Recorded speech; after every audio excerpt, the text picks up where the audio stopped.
2, 3, here we go. Round it. Rip, you don't know where you are?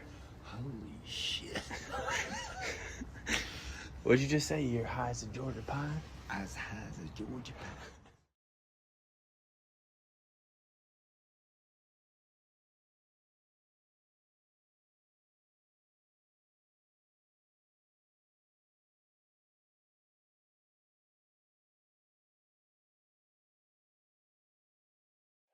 So it's been awesome being there for the past 10 years on this channel. It's been great. I'm Atticus the Death Metaller. Keep it metal. Goodbye. For now.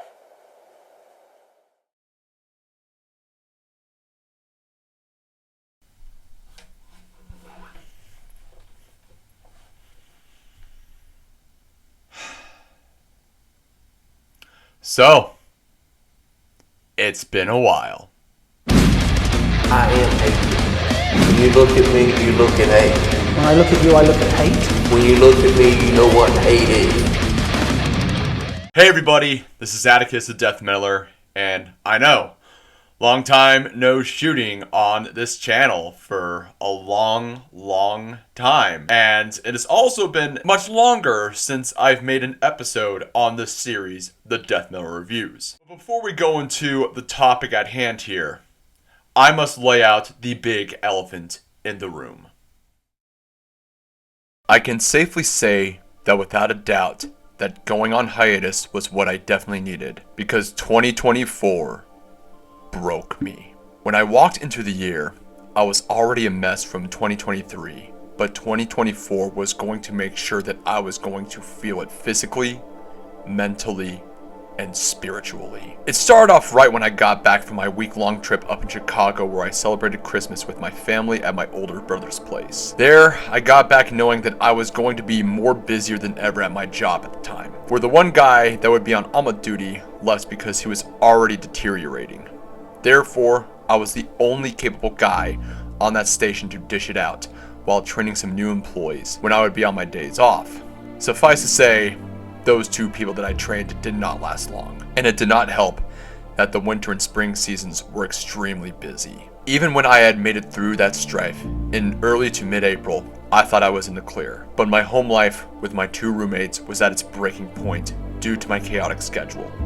I would not go any further details for the sake of my former roommates, but let's just say that me working almost non-stop at my job really had a negative impact with me and my roommates. I was given the short straw and had to leave in a month. Thankfully, I was given a room offer at a place close to my job, and the best thing of all, the new landlords were some of the kindest people I have ever met in my life. The rent was more expensive than my last place, but given my situation and confident with the summer schedule at my job, this would be a piece of cake. So I moved to my new place, a bigger room, as well as a super convenient location. I thought all my problems were solved. Psych! It all took one bad day for everything to come crashing down, where I got suspended due to me being not on my A game because I was sick, along with working almost non-stop, leaving me more unhinged. Thus, I was completely fucked. I would not be making tips, which was my lifeline, my lifeblood. I was sent to work back in the kitchen, and with that, everything changed, where all of my money I had collected was blown away from my upcoming vacation, bills, rent, etc. It was so bad one time in late July, I had over $10 left on my checking account, and my mother had to help me out with rent. I did manage to get out of that job in late September because it was not good for me, and it was slowly killing me due to waking up earlier and then crashing on my bed where I would sleep it off. I thought I would make it through until I realized the writing was on the wall on Halloween 2024, letting my landlords know that I would not be re-signing my new lease. So on November 25th, 2024, I said goodbye to the ancient city that I called home for the past 2 years. But it was for the best. Not only did I get a new job, which was close to my parents' house, and that they would pay me even more than my last job, I was also there to help my mom out with my dad, which was probably the most important thing. because not only was I going through a hard time, my dad too saw the writing on the wall that he was not long for this world. And on December 27th, 2024, at 9:53 p.m., my father, whom had raised me for 33 years, passed away peacefully, surrounded by his family. That was pretty much the final nail in the coffin for me. I was utterly empty, broken, but I kept on doing what I had been doing, as in working and keeping myself busy. Safe to say, that was my only way of coping with grief and tragedy. As I was gathering photos of my father for a slideshow for the funeral home, I stumbled upon this picture of myself when I was 11. I remembered that this was taken around April of 2003, a time where not only I was a strapping young lad, but also Pete Cringe. I often can remember looking back at those times with fondness, along with fighting the urge to power slap my past self, mostly because I was the final boss of all. That is cringe. But then I came across this other picture during my brother's 13th birthday. Not only was it a time where I could remember I was acting like a total dingus, but it was also a moment where my older brother was gifted the present that would pretty much change my life forever. And that was, of course, Linkin Park's sophomore album, Meteora. So yes, this is a video, a full-length review on how Linkin Park's Meteora changed my life. I was heavily inspired by my good friend Ranter and Shade's video he premiered back in September 21st, 2024, which I could safely say that was one of my favorite videos he made, along with the 4 videos of the top 100 metal vocalist list I was part of when he visited me earlier that year. Number 60, Rod Stewart. Just the reaction I was hoping I would get. It was an excellent video on how he ranked every track of the album and how it shaped him to be the person that he is today. Along with going into every detail on all the tracks, it reminded me a lot when I made my 2 TheDeathMetaller Review episodes where I did full reviews on Whitechapel's The Valley and Bring Me the Horizon's post-human survival horror.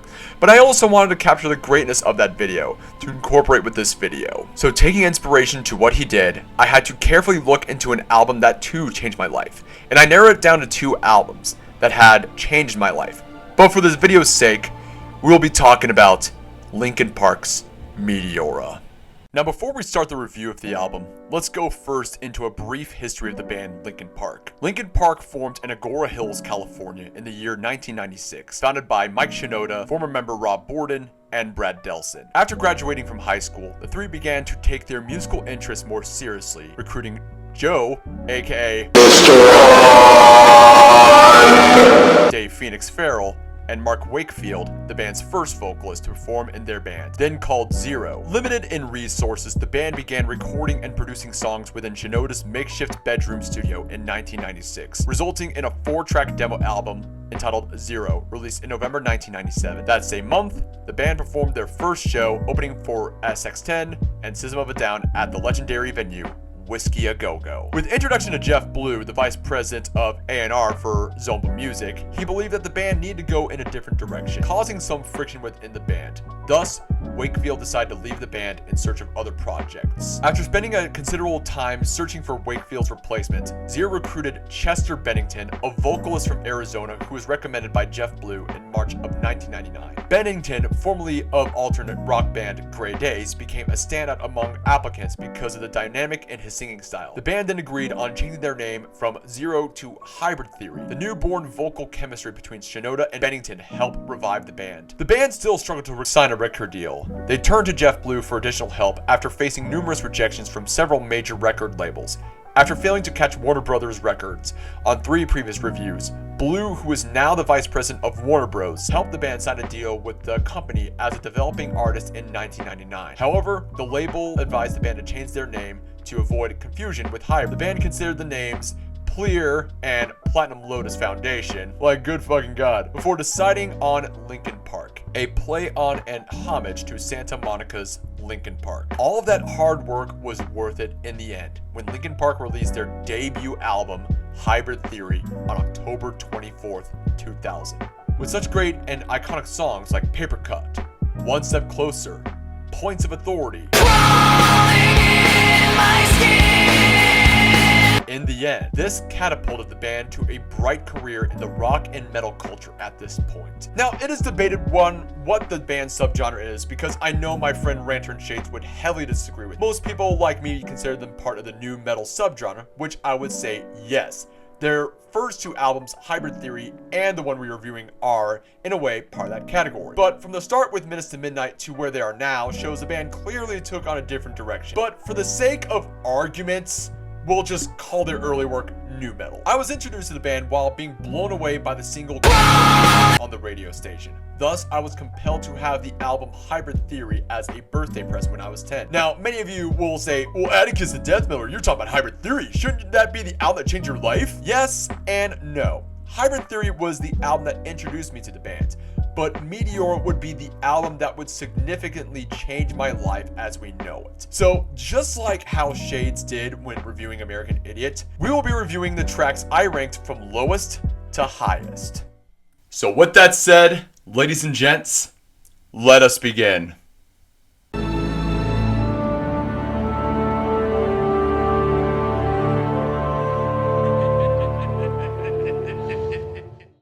This will be the first track to review. Not only this is the lowest track, but it's the only instrumental off of this album, because why the fuck would I ever review Forward? Because all it ever is just...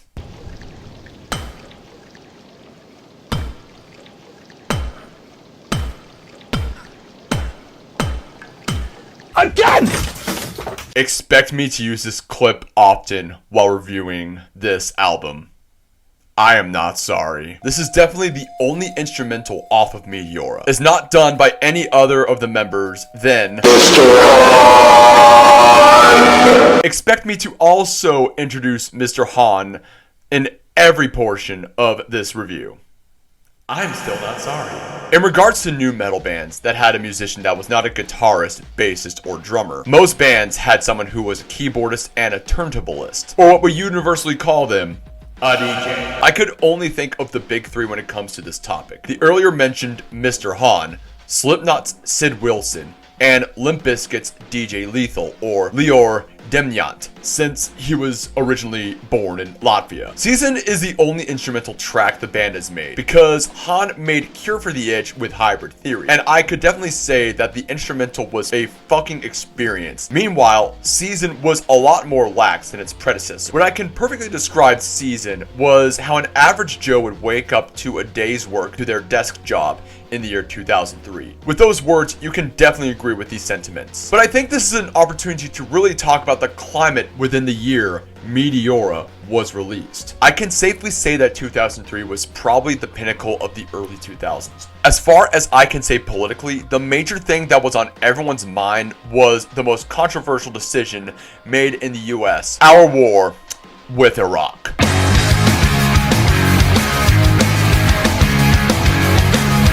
But then again, the perks of it was that we snuffed out the most insane mad lad, Uday Hussein, so that he would never flow to another rage, along with capturing our boy, Saddam Hussein.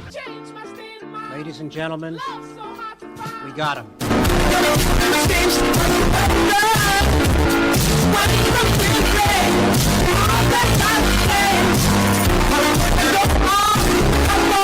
But I want to do my best not to focus about politics and talk about entertainment during this year. Because, by God almighty, it was peak entertainment for 11-year-old Atticus the Death Metaller. When it came to TV shows, I would say such shows like Wild Boys and Viva La Bam made their debuts. I would also say this was the heyday for such programs like Cartoon Network for me growing up as a kid. This was where Billy and Mandy made their debut, splitting off from its original Grim and Evil program, along with Codename Kids Next Door, Teen Titans. Good fucking god, this is how I developed my love for goth women, especially seeing Raven's fucking amazing birth-giving hips. Nickelodeon too had some great shows growing up, such as The Goats, SpongeBob, and The Fairly Odd Parents. Along with other entertainment, you definitely had extreme sports on the rise, whether it be BMX or skateboarding. I knew Tony Hawk at that time during the late 90s and early 2000s was one of the biggest stars of extreme sports. When it came to movies in the cinema, I would say that 2003 was one of the golden years of cinema, where you had such films as Missing,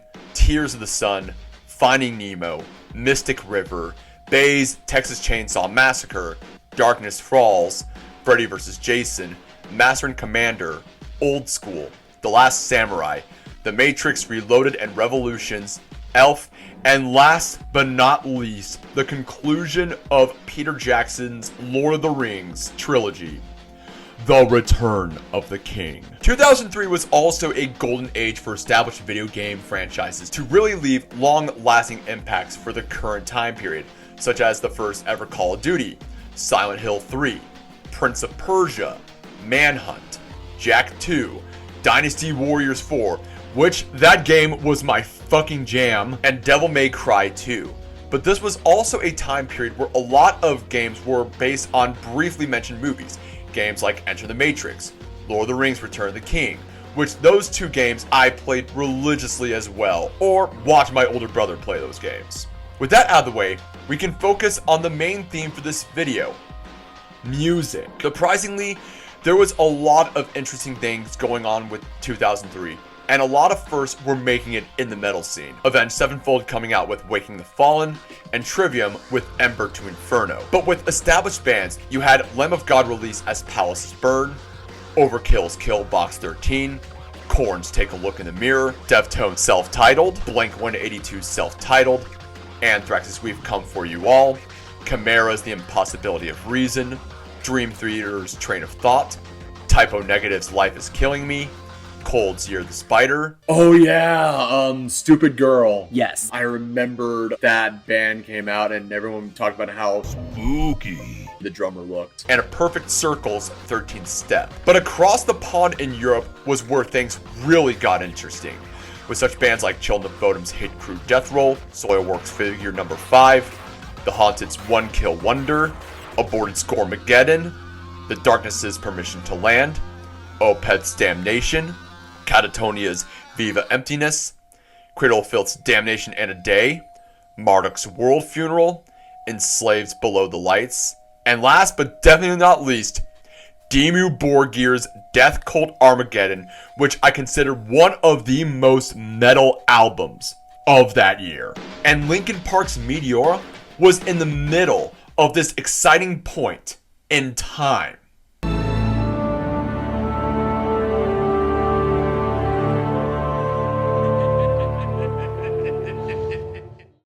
Funny fact about the very first track we are reviewing off of this video. I did not know that there was an actual music video for this song, which just goes to show that I was truly living under a Dwayne Johnson. But while working on the script and watching the actual music video, I can say that it is a fucking banger. But with that out of the way, this was the lowest out of all the other songs I'll be reviewing. From the inside, I never really found any connection with the song. I guess it was really not feeling the vibe when I would stream the whole album, but upon my research, listening to all these songs again, I can really say that I heavily neglected this song. When it comes to the themes of this song, it really touches up on the themes of having trust issues around people that keep constantly breaking promises, such as promising you would never drink or do drugs, controlling your spending habits, sleeping around with other people depending on your preferences.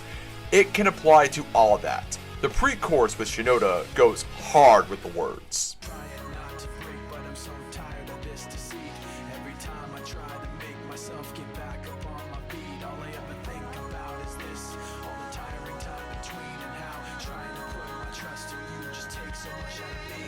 It's like you are keeping all of your composure while at the same time your feelings are bottled into your head to really show off your true feelings when said person breaks your promise again, and again! Up until the bridge where it feels like an emotional eruption on Chester's part. I won't waste myself on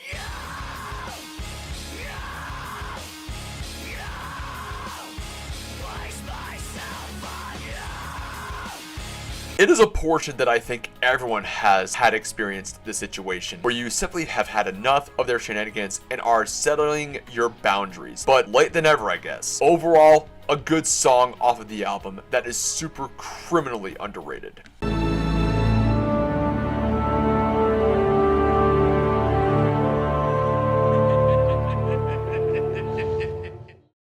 With From the Inside out of the way, we are now talking about Hit the Floor. The second lowest song off of the album, that I definitely slept off on. But at the same time, I had ideas in my 11-year-old head that it would be an excellent idea to put that song in a horror film during this time. I don't know what to tell you. It was the early 2000s. Us 90s kids had weird shit in our fucking heads. Or it was probably me. I think it was definitely me.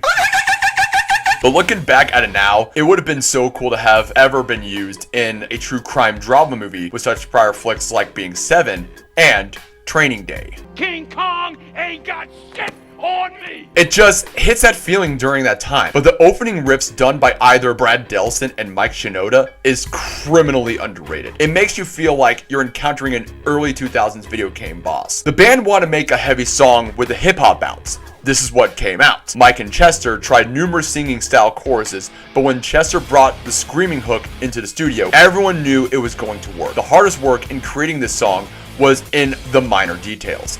Listening back to this song in my early 30s, I can relate with these lyrics right here, such as the lyrics to the second verse. So many people like me put so much trust in all your lies. So concerned with what you think to just say what we feel inside. So many people like me walk on eggshells all day long. All I know is it, all I want is to feel like I'm not stepped on. As well as the chorus. 1 minute you're on top, next you're not, watch you try. Making your heart stop, just before you hit the floor. 1 minute you're on top, next you're not, missed your shot. Making your heart stop, you think you won, and then it's all gone. I relate to those lyrics because several times before 2024, I was in some heat with my last job, but I still was in a good place given my routine. But it was with 2024 where things really went downhill at that job, especially to the two coworkers who are my two closest friends could see the writing on the wall for me. And I cannot stress you enough that these two people really loved me as a coworker, as they covered for me, saying that I was here to do my thing besides the obvious setbacks. One moment I was nominated for Employee of the Month for my hard work and dedication to the craft of my job. Next thing, I am on thin ice. All of that changed at an instant with one piss poor decision. And next thing you know, everything that you have worked so hard for is gone at an instant. The song really did reflect at my past actions and behaviors at my job, along with my old roommates, knowing that all the bad things that happened to me in the past was all my fault. But it took a while for me to really stop being so hard on myself. But I will talk about that later on this review.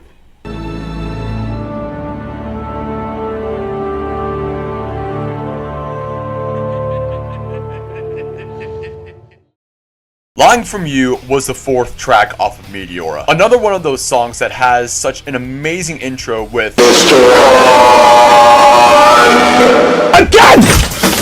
And another tasty riff. It is one of the few aggressive songs done on this album. A slow aggressive track, but not really fast paced as we will delve moving forward. The booklet for Meteora offers more insight into the writing of this track. Mike and Joe's studio equipment was installed in the back of the tour bus during the summer of 2001, and they put it to good use. Mike came up with the intro sample and the chorus music for the song during an overnight bus drive during Ozfest. Trying to record guitar in a moving bus can be very sloppy, but months later in the studio at NRG, everything got cleaned up, replayed, and put together right. Lying From You shows off Chester Bennington's vocal talent that was even praised by Mike Shinoda in a track-by-track review with Shoutweb in 2003, which I cannot disagree on that statement.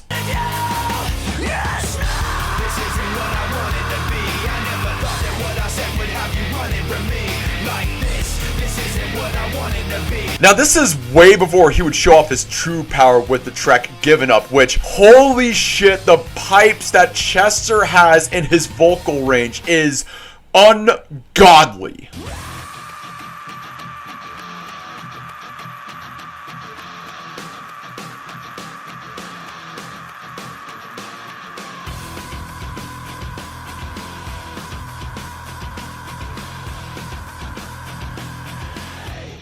I mean, that was really his peak. But Lying From You was just how the frontman was just growing stronger and stronger with his capabilities. Now, I know that there are other vocalists, especially in the deathcore scene, that would use their crazy animal mating calls, claiming to run circles on Chester.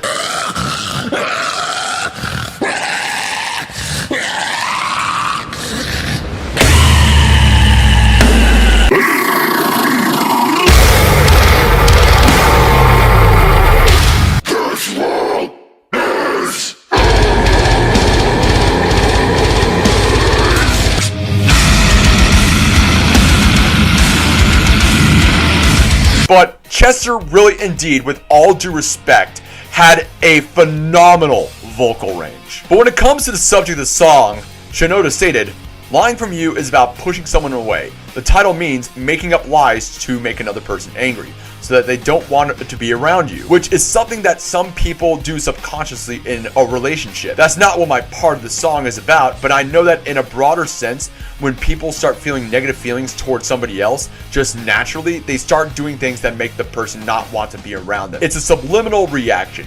That works with friends. That works with relationships. Either way, people do that. Now, reckon someone we used to associate or even ourselves one point in our lives have all done it. Where someone you used to be close to now for some odd reason rubs you the wrong way and you really do not want to tell them the truth. So you gotta make up lies in order to really burn bridges from you. And it's almost always for dumb and petty reasons. Brother! Heretic! Brother! Especially when trying to fit in cliques of new people. That I will go further into detail within this review. Either way, another one of those tracks in the album that were really good, but really did not hit me when I first listened to it.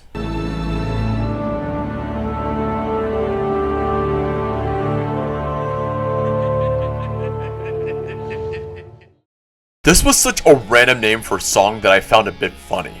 But this song is just so fun to me when I get the chance to re-listen to this amazing album. I initially, upon first listening to this track when I was young, thought of a pretty serious boss fight while playing Dynasty Warriors 3 or 4, depending on which one I could rent at the local Blockbuster. This was when times were simple, and yes, the boss was always Lubu.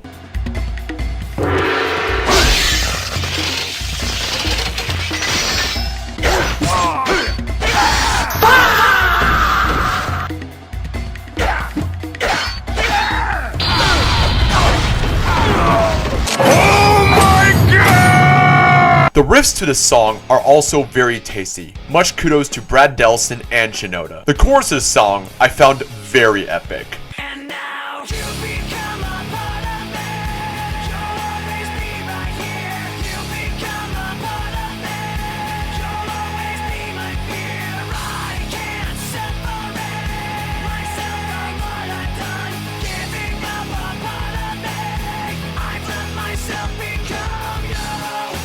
This song originally had rapping in the verses, then it was rewritten with singing verses during the process at NRG. The singing part remained until the recording process was finished. Then, while mixing, Brad, Mike, Chester, and Don swapped the rap verse back in, deciding that the rapping made the song much more interesting. The rest of the band didn't hear the final version of the song until the entire album was complete, which the decision to keep the original formula of using the original rap verses by Shinoda was by far the best decision moving forward to the track, and it really shows how versatile Shinoda is on rapping. Not to say that he is the best rapper, but in the words of nu metal, he was pretty good.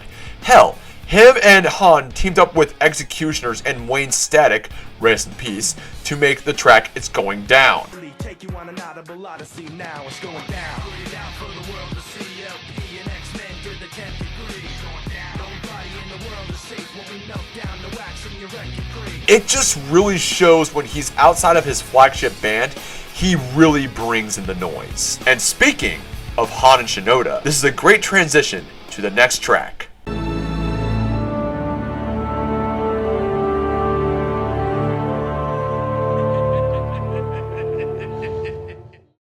This is probably the only song off the album that features no musicianship, whether it be guitars, drums, and bass. But it all stems from the GOAT himself.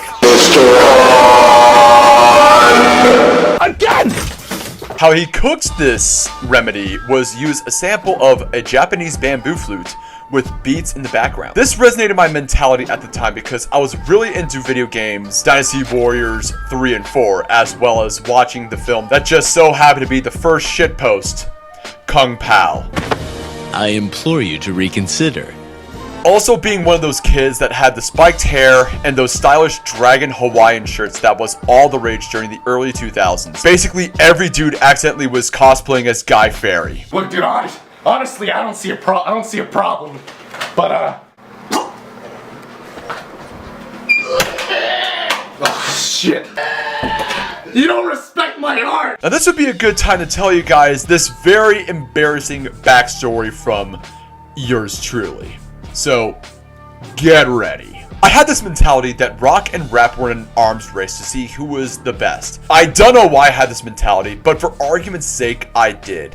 And I believe that all the post-grunge, nu metal, and butt rock bands that I was exposed to was the shit. Meanwhile, I did not understand the rap hip-hop that was promoted on Fuse and MTV. In the early 2000s, crunk and southern hip-hop was spearheaded with such acts like Ludacris, 50 Cent, Lil Jon, Petey Pablo, just to name a few. Meanwhile, a band like Linkin Park, along with nu metal acts like Limp Bizkit, POD, were a bridge to cross rap and rock together. So in my dumb, racially insensitive 11-year-old head, I thought rock music was white people music and rap was black people music.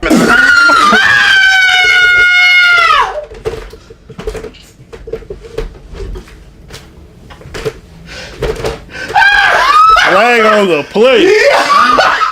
Where did that come from? That is going crazy. Not knowing that black people in America have influenced both. Yeah, all of you guys can now rip me to fucking shreds in the comments. Go brutal on me. Go all the fucking way.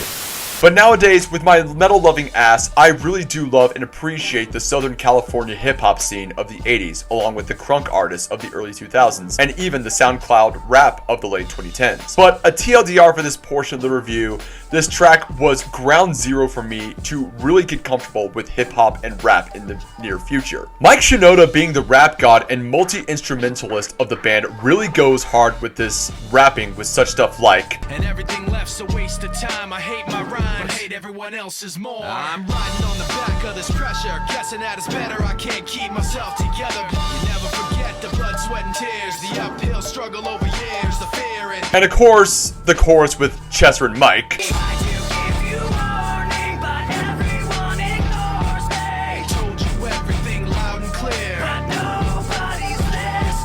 This can be relatable with a ton of people, whether they're in everyday life or with leadership positions. In my case, working in a kitchen at a restaurant. You want to tell them specific tasks to get the job done, but then take that and throwing it out of the fucking window. Yes, I am still using that terminology my dad always said back in the day. Deal with it. Overall, this was a fun song listening to as a kid.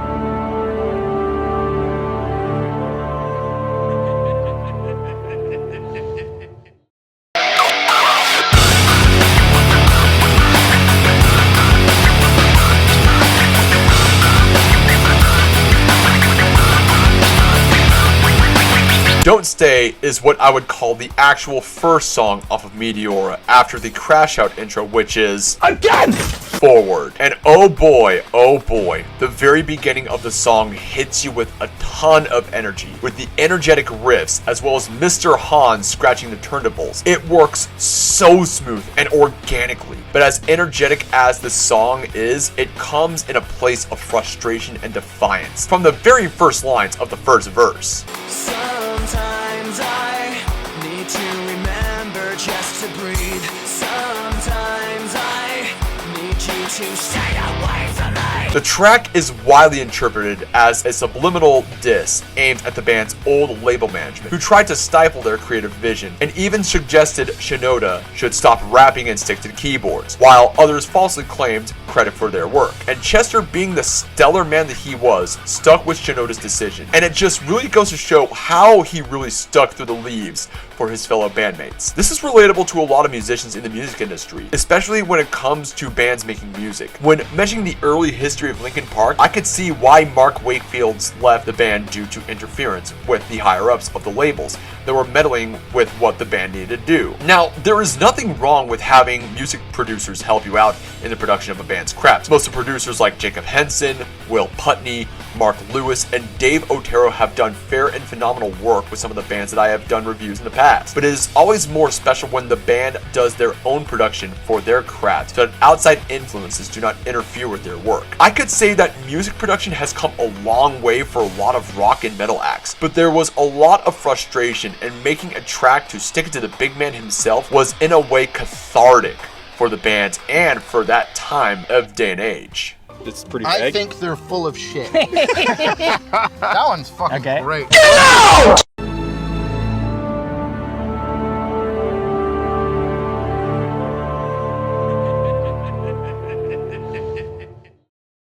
The last track off of Meteora, and a song that has quite the track record. Numb topped the Billboard Hot Modern Rock Tracks chart for 12 weeks. The song spent 6 weeks at the top of the chart in 2003 and 6 weeks in 2004, making it the only song in history to be the most successful song of the year on the Hot Modern Rock Tracks chart for 2 years. On November 8th, 2018, the music video on YouTube reached 1 billion views, and is the first Linkin Park music video to reach 1 billion views. And I think it was mainly due to the wake of Chester's death a year prior. The success of Numb can be attributed to its relatability with a generation of people looking for validation and acceptance. The song's message of a disconnection and a loss of identity resonated with those who felt lost and alone. I would talk later in depth with this video, but I would rather focus on this portion. The bleak messages of the song also touched on the themes of disconnection and the loss of identity. But in my case, it was always getting into extracurricular activities, whether it be acting in the community theater, doing karate,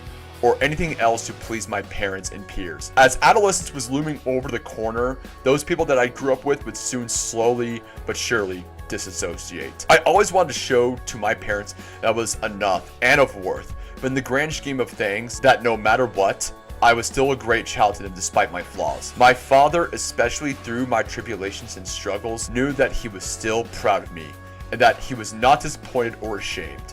Seldom he was in some situations, but he knew while I was being hard on myself for not being at my 100% on something, he was still proud of me for trying regardless. I will point out one thing while talking about reviewing Numb, is that it was tainted when Linkin Park decided to combine that song with none other than Jay-Z. Yeah, woo, woo.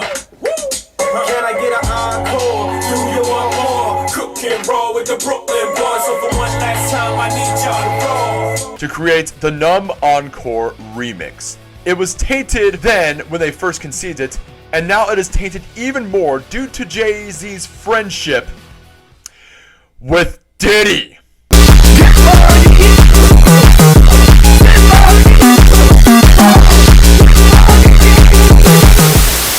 Hey guys, this is future Atticus the TheDeathMetaller again.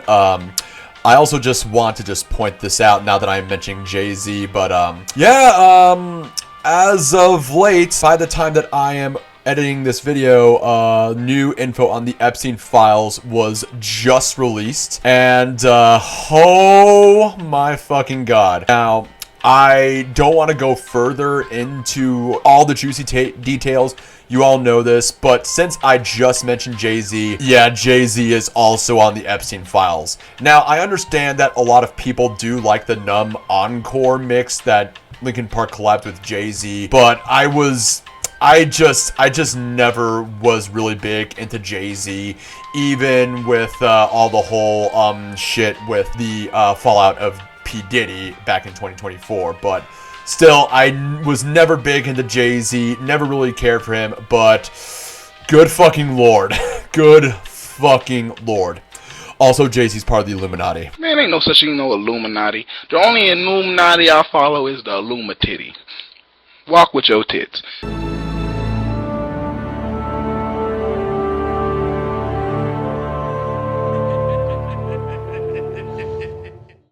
Easier to Run is such a hidden gem and an underrated song. I was compelled to put it up at my top 4. The song, I personally feel the same feel and mood to the last track on Hybrid Theory, pushing me away. On another note, the verse lyrics emerged from a free writing exercise performed by Chester. He wrote them to no music, no beat. Mike and Don liked them a lot, and the three guys decided that this would be the song to work them into. When I was listening and ranking these songs for this video, I knew that this song had to be up there, but never could figure out why till I gave it a few listens. And let me just say, these lyrics hit pretty hard.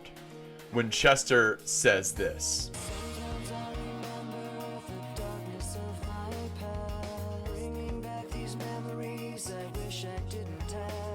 That is something that most people will relate to with the first verse. In our lifetimes, we will unfortunately go through some sort of trauma that will hurt us deeply, whether it be physical, sexual, verbal, and even spiritual. And to hear it from someone from Chester himself, it just speaks volumes. Chester, when he was age 7, unfortunately endured something that no child should ever go through in their life. He was a victim of sexual assault by an older male friend. Bennington was afraid to ask for help, not wanting people to think that he was gay or a liar, and the abuse continued up until age 13.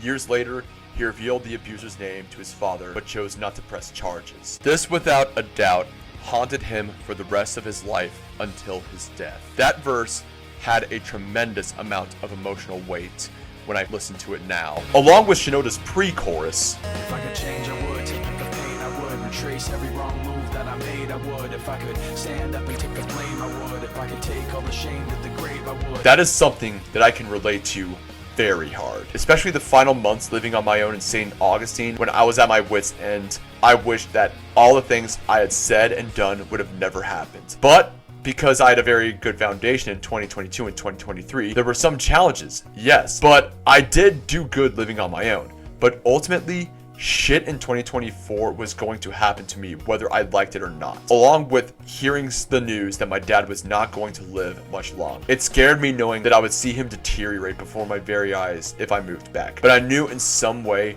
I would have much more regret if I was not with him on his final days on earth. Most of us are scared to even accept the writing on the wall, or scared to even go through something that we know that has a great risk. But either we suck it up and admit that we cannot fix a sinking ship, or we move forward headfirst into the hellfire. We will never change into better people. The song in of itself is just a powerful statement that humans will go through severe traumatic events, wishing it never happened to them. But like an old wise wizard once told me, so do all who live to see such times, but that is not for them to decide.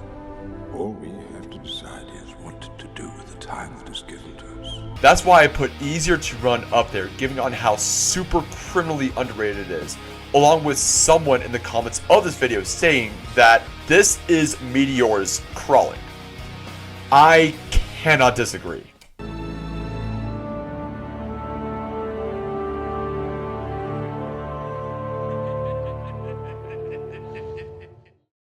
This song, I will confidently say, was one of many late 90s, early 2000s songs for people to start making poorly made AMVs of every Naruto episode that we would consume at the time. My earliest recollections of Naruto happened to be 2005, when the anime premiered in Toonami. Anyways, really off fucking track. Faint is one of those songs that really made me fall in love with the band. It was energetic, aggressive, fast, and really got the mood going. The beginning of the sample is done by again! You fucking idiots! Really does shine, along with it being a focal point while Shinoda raps in the verses. Now, this was a point in my life where I was not in tune with blast beats, shredding solos, double bass, etc. when it comes to my music taste. But in my 11-year-old head, when I first heard it, I thought it was a really energetic track, and I would often blare out this song while me and a family friend would do co-op on a game of Dynasty Warriors 4. The mood really hit, and I really remember fondly those treasured memories. When it comes to the song's title, I honestly thought that the track's title was sung during Chester's chorus, but it turns out me and millions of others were terribly wrong. It turns out that people convince me there's meaning where there is none, even though the band has explained numerous times that it's just a random working title that they had kept from the demo. But with some people's speculations, it's on how when one calls for help due to mental problems, it sounds faint, given how people back then, and sadly still do, with people dealing with mental health issues. A lot of songs off of Hybrid Theory where Chester sounds in anguish. Songs like Crawling, Runaway, A Place for My Head, and the early mentioned Lying From You. But with Faint, Chester just feels like he's just had enough, and on the bridge, he just tells you straight in your face.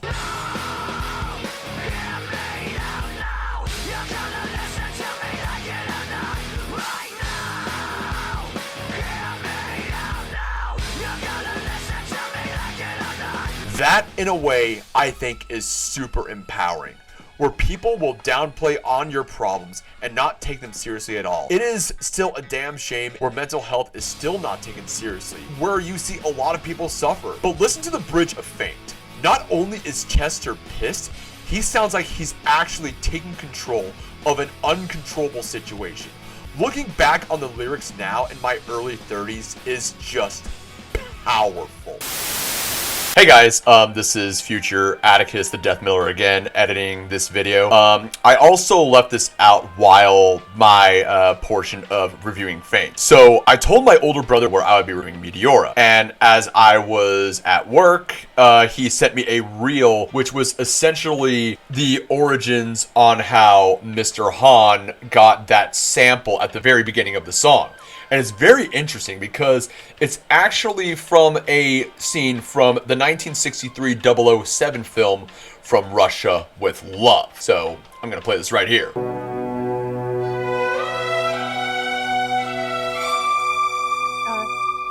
Newton.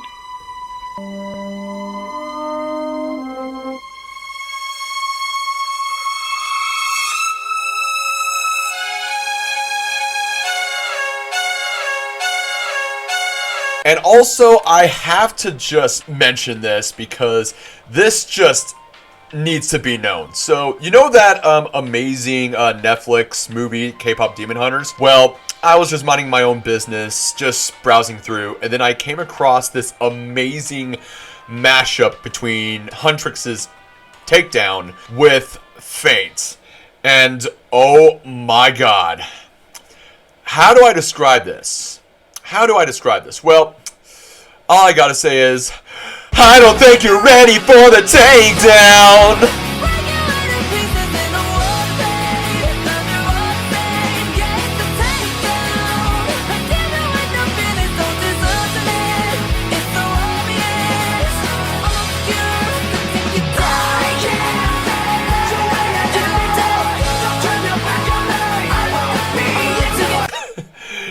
Yeah, anyways, back to the video.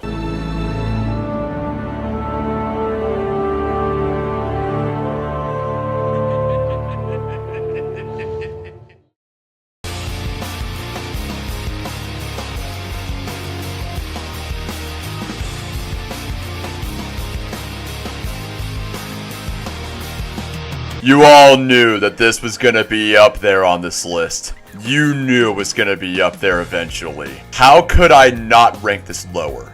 Not only was Somewhere I Belong their first single to be released to promote Meteora, it was also the first music video to let me know that yes, Linkin Park was coming out with a banger that year. Released on March 18th, 2003, you know that the band was cooking something special to follow up on their debut Hybrid Theory. And man, oh man, did it draw millions of people in.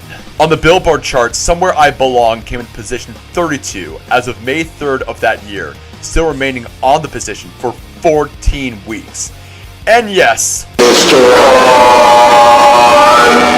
again!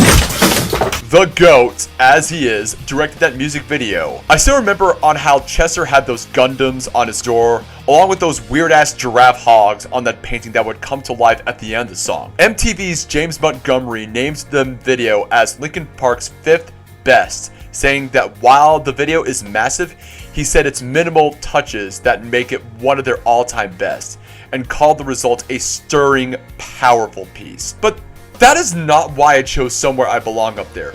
We have to go for the major reason why it is up there. Although it is not as popular as some of their hits on Hybrid, and not as energetic as Faint, fans everywhere can agree that the song is very appreciated for the sentimental reasons, me being included. The song describes the struggles that almost everyone of us faces. The struggle to find a place of belonging, and to free oneself from emotional pain. Now, I briefly mentioned it on Numb, but this is where I would go into full detail. Back in that year, I thought I had a pretty solid foundation of what every kid should have. I can say that everything was good for me when I was a kid, but given that I was on the spectrum, I learned how quickly all of that would change at the snap of a finger when I entered middle school, and all the people that I was good friends with in elementary school decided to steer away from me for some reason like the plague. I did not know of it yet, but this was just one of the many tribulations in life I would have to face. Humans by their very nature are social creatures.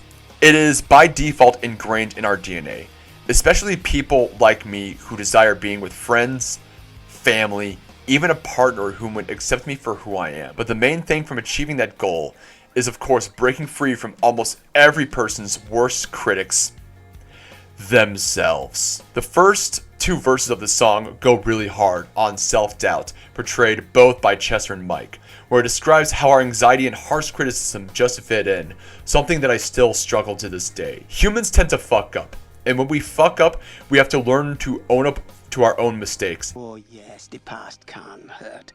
But the way I see it, you can either run from it or learn from it. Ah, you see? And never do them again. This is something that resonates to me since the events that happened to me last year. I was very brutal on myself. Where instead of vent out in frustration, I internalized it, berating and insulting myself as a way of not to stress over typing it online, especially in a Discord server. But the main takeaway is that if people are going to love and accept you for who you are, you have to swallow the pill that is being kind to yourself. You see, it was very easy for me to be hard and hate myself, but it is super difficult to be kind to yourself on the daily. And on the bridge for this song, especially on the I will break away, I'll find myself today, shows just the absolute courage of oneself to break away the chains of self-loathing, self-criticism, and self-hatred. Breaking off the negative feelings and learning to replace that with good feelings, which shows how liberating it can be, but also shows that you need to put in the work for yourself. It's like working out at the gym, but for your brain. If your noggin was so used to many times being mean to yourself, you gotta learn to be nice to yourself. And if you can break away from that habit, you can do almost anything. I get scared. I wake up every morning and despite not knowing what to do, I put one foot in front of the other and I try to make the best choices I can. I screw up all the time. But that is being human. And speaking of habits and breaking them, it is a perfect segue to talk about the #1 track that I chose off of Meteora. Well, I'm back.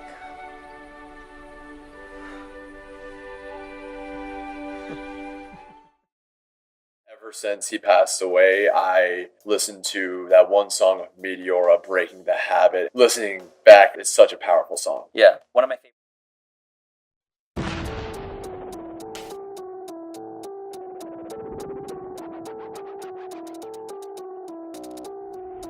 Oh yes, Breaking the Habit happens to be the #1 pick off of this video. It really dawned on me what to put in for my #1 pick, but the more I thought about it, the more I knew that this song was going to be #1. Now it may not be as intense as Faint, or as popular as Somewhere As I Belong, but it holds a far more powerful meaning for me personally. It features a strong electronica opening along with live strings and guitar, an exception from the majority tracks which are nu metal, which is debated, and the only track that does not have Shinoda rapping. It is only Chester given the podium for this track. Now, a huge misconception of this song that it was written by Chester, but the concept of the song came from Shinoda having a lyrical idea for an emotion that he had been expressing for 5 to 6 years before the production of Meteora. While the band was in the kitchen prepping the ingredients for Meteora, Shinoda then showed the lyrics he wrote to Bennington, who read them and teared up, relating to the words to a point where he had difficulty performing the song live for almost a year after the release of Meteora. Now, why did he have that reaction, you may ask? Let's find out. Shinoda wrote the lyrics of Breaking the Habit inspired by a friend's drug addiction. Chester, as mentioned earlier, was unable to perform this live because of his own problems with substance abuse. As I mentioned his trauma back in Easier to Run, he fell to addiction due to the sexual trauma that he had endured. But ultimately, he would drop the courage to sing it at the 2003 Smokeout Festival. To me, the song is very personal. Not only was this song I listened to multiple times after Chester's death, but it also resonated with me. As you all know, I always end a video by cracking open a cold beer and giving cheers to all of you. But behind the scenes, it was a problem that really grew around my double hernia in 2018, where I would numb the pain by drinking. And the COVID-19 pandemic really did not do me any favors at all with me out of work. But it really took a toll on me over the past 4 years, where it became a very serious problem, especially when it came to my roommates and even my job I held for 3 years. 2024 was ultimately the breaking point where I knew that I had to seriously look at myself in the mirror, knowing that my drinking was almost non-stop every weekend and was not healthy, especially knowing that my dad was not going to live long. As I mentioned in my Grant Amato episode on the Death Metal Historian, addiction will bring a person to their literal knees. Whether it be my alcohol addiction, food binging addiction like Charlie in the Whale. By the way, if you have not seen that movie will ruin your entire day. Or a recent new film that I had the time to watch, The Substance, where it goes really hard with the theme of beauty standards, along with the little devil in your head to go through one more day in your new body. Also, I highly recommend that you watch that movie, and Demi Moore should have won Best Actress. Good fucking God. Addictions are very terrifying and one of the worst things a human could ever endure. But to break away from your addictions and living a clean life is a humongous Herculean feat. Realizing that you have a problem is the first step, but the other steps are always the hardest. Take for instance the late great Eddie Guerrero, whom had to rely on alcohol and painkillers just to get by on the road and the ring. When he was let go by the WWE, he knew he had to change, not only for his family, but for himself. When he got back, he was better than ever. And it perfectly shows his growth during his promo before No Way Out. I came to a point where it was do or die, Holmes. I had to make a decision. Even if you are not a fan of wrestling, dude, I swear to God, watch that promo. It is a promo straight from the fucking heart, and arguably one of the greatest promos of all time. Or another example, Steve-O, whom had a notorious addiction problem during his moments with the Jackass crew, along with teaming up with fellow Jackass Chris Pontius in Wild Boys. Having him beat his demons to the ground was such a titanic W that we just simply get teary-eyed knowing that he is living such a great life outside of drugs and alcohol. I can comfortably say that I have not stopped drinking, but I have learned to control it, grabbing a customized six-pack of my desired beers while I mostly drink non-alcoholic beers. Now, if only I can get a sponsorship from Athletic Brewing Company, that would be absolutely fantastic. Sponsor me! This is why I chose Breaking the Habit as my final pick. It's a love letter to myself and others that are struggling with and have beaten their addictions. There is help out there, but to get through it must be an effort from you and you alone. And I believe that you can yourself break the habit.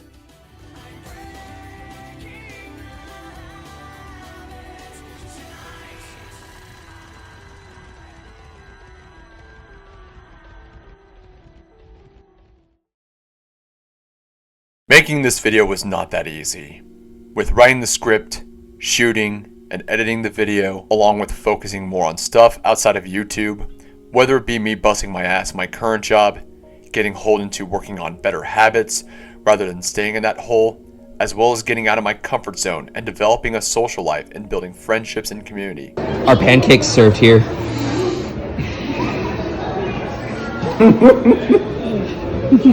I have put Atticus the Death Metaller on the back burner to focus more on me. And while I was focusing my life outside of the virtual world, I was brainstorming on how to tackle this undertaking. It surely was not that easy, but working on this idea has been a bit of closure on taking a breather from all the bullshit I had endured and heal from it. Meteora was a very special album for me. Granted, I was listening to other bands like Korn, POD, Deftones, Hoobastank, Cold, Sum 41, Blink-182, Drowning Pool, Disturbed, and System of a Down. But it was Linkin Park where I really laid down the foundation that yes, this music is my calling. And while my music taste got bigger, getting more comfortable into more aggressive bands, my interest in Linkin Park quickly faded out with their release of Minutes to Midnight in 2007. While I did not like this direction the band went, I still held a tremendous amount of respect on what the band did for me. So when I found out over the tragic news of Chester's death on July 20th in 2017, it really broke my heart. Re-listening to the first two releases, especially the album that I just reviewed, that Chester was really pouring out his feelings, giving it 110%. And while his latest work showed that things would be better, he was still going through some demons that ultimately won the war within his mind. Now, my initial thoughts on Linkin Park currently? Well, yes, I did listen to their new album From Zero, and it's a decent release. And I do love the track The Emptiness Machine. But I'm of course one of the many people that is a bit sour over the band's choice of their front woman, Emily Armstrong, whom upon her announcement being the front woman showed that she grew up in the Church of Scientology and was friends with Danny Masterson, of all people. What the fuck? Regardless of what you guys think, if you like this direction or not, it's all up to you. But I will say this, Chester was a huge crucial piece to the band's puzzle. He was a shining beacon to people that despite what you are going through, there will always be better days ahead. And that things are temporary. How it changed my life was despite laying the foundations of what I would listen to, most of the lyrics all touch me in a way of what I went through in the past. Listening to some of the stuff by Meteora is something almost everyone deals with in the game of life. And yes, there will still be better days ahead. Thank you, Chester. Thank you for everything.